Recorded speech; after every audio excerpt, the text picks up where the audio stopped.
కన్నుల జారిన కన్నీళ్ళు తడిపెను దేవుని పాదాలు, ఇప్పటి నుండి నీ కళ్ళు చూచును దేవుని కార్యాలు. కన్నుల జారిన కన్నీళ్ళు తడిపెను దేవుని పాదాలు, ఇప్పటి నుండి నీ కళ్ళు చూచును దేవుని కార్యాలు.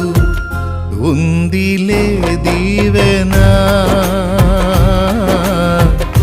ఎందుక వేదనా,